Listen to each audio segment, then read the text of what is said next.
How many beers? I'll go 6. Oh, come on. It was 14 minutes. You get 1. We're Dave and Karen from Watts on Wheels. We roll, we camp, and yeah, we play.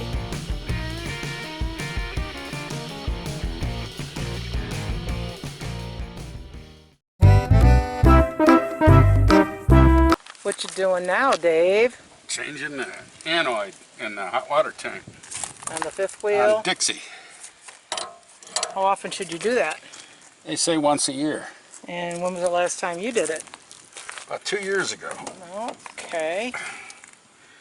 There we go. A lot of water might come out. That's not so bad. No, that's not so bad. I remember you did this a while back, and it was about eaten up. Yeah. So you did better this time. Oh yeah, pretty good. Pretty good. A little eaten there. A little eaten there, but yeah. Let's see here. Yeah, we should flush it. What you feeling for? Garbage in the bottom of the tank. Feel anything? Yeah. So what you gonna do? Should flush it. How do you flush it? I got a little special flusher tool and a garden hose. You gonna do that? I suppose so. Okay. It's a good boy. Whoa, what did you do? Opened up the vent. Well, that'll make it come out. Obviously, nothing is on right now. No. No electricity's even attached to the RV.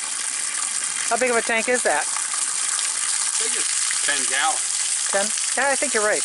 And this gets heated by propane or electric. Yep. And if you really want to get it to heat up quickly, you can put both on. We've got some inclement weather brewing. A little blue over there, maybe it'll pass us. So I know Dave's going to be asking for, you know, additional beers because it's threatening weather. Huh. What tool did you use to remove the old anode? Right there. It's actually called a plumber's bell. They call it a bell, not for that reason. If I can get it off there.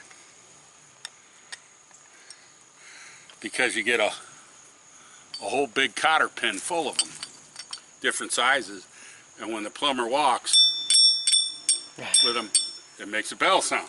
Ah. So they call it plumber's bells. Mm-hmm. And you take them and you can stack them up on each other to make different sizes. Or different lengths. Yep. What you got there? A little washout tool for the water heater. I can see why you wanted to do this outside. Yes. And not in the toy box. There's a lot of water involved in this. So you just stick this in there and you move it around, wash everything out, try to get chunks of particles. You'll see them come out. How long do you do that for? Yeah, a couple minutes. See how it's a little sandy? Right there? Mm-hmm. Yeah. That's the lime and all that. Well, you use a softener too. Yeah. And that softener probably helps a whole lot. Yeah. That's probably why the anodes lasted as long as it did. Yep. I'll link all these tools in the description below, including the softener. The campground water is not the best. There we go. That should be enough. You see, it squirts pretty good. So. Stick around, y'all. This thing ends in a beer brawl and a boob joke. I wish I was kidding. Just put that in there.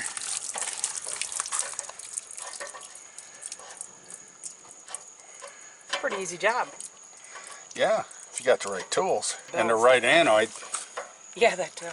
Uh-oh. Where'd you get your anode at? That was on Amazon. as well? Doesn't seem to want to be fitting. Oh no. Son of a maybe not. It's the wrong size. Is it?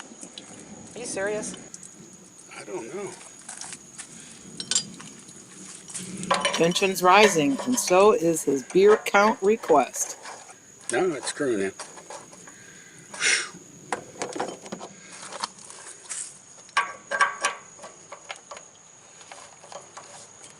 There it goes.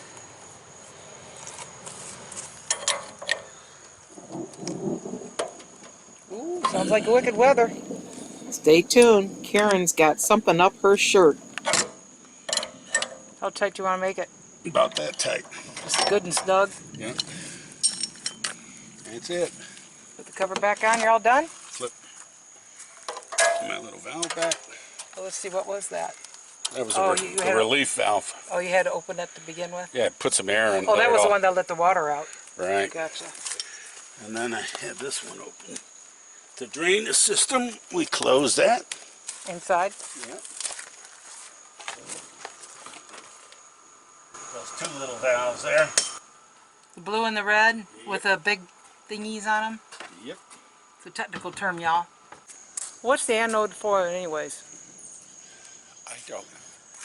You do too. It's to, how can I explain this?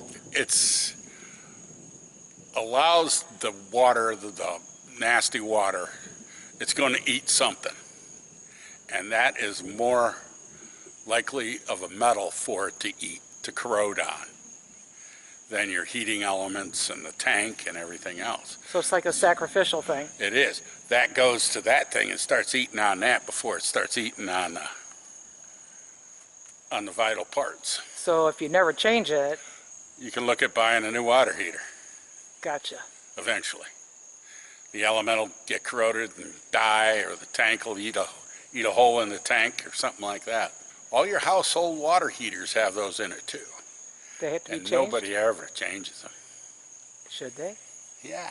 Okay. Word to the wise. Word to the wise. So that took you about 10 minutes, and that was it, having to go hunt for a tools. Hunt for tools. How many beers, Dave? Oh, you're just going to go for the water? Okay, I can agree with that. No. This is just a primer. I was a little dry. Uh-huh. How many beers? I'll go 6. Oh, come on. It was 14 minutes. You get 1. And it's cool down out here. It's nice and cool. You got a little bit of a breeze. Because cool. You see cool here? Because where does this that's cool? just water. And that's called sweat. Because you couldn't find your freaking tools. 1 beer, buddy. Hey. 1 beer. Nah. 1 beer. I'm putting the old one back in. No, you're not. I tell you what. I'll give you 2 beers just because... You're going to give me more beers than that. I'll give you 2 beers just because the weather is threatening and you came out and did it anyways. Adverse weather conditions. 1 beer. No, read the contract. 1 beer. Read the contract. Contract says whatever I say. Contract says adverse weather conditions, anything I say. No. Yeah. You got that all wrong. Oh, no. I'm the one with the girly parts. I had those yesterday. I don't need them for a while. 1 of 10. Oh, yeah. Thanks for rolling with Wax on Wheels.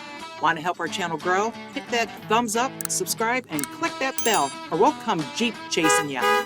Hey, and leave us a comment. Even a quick hello makes our day. So roll, camp, play, and maybe fix something, and have a beer.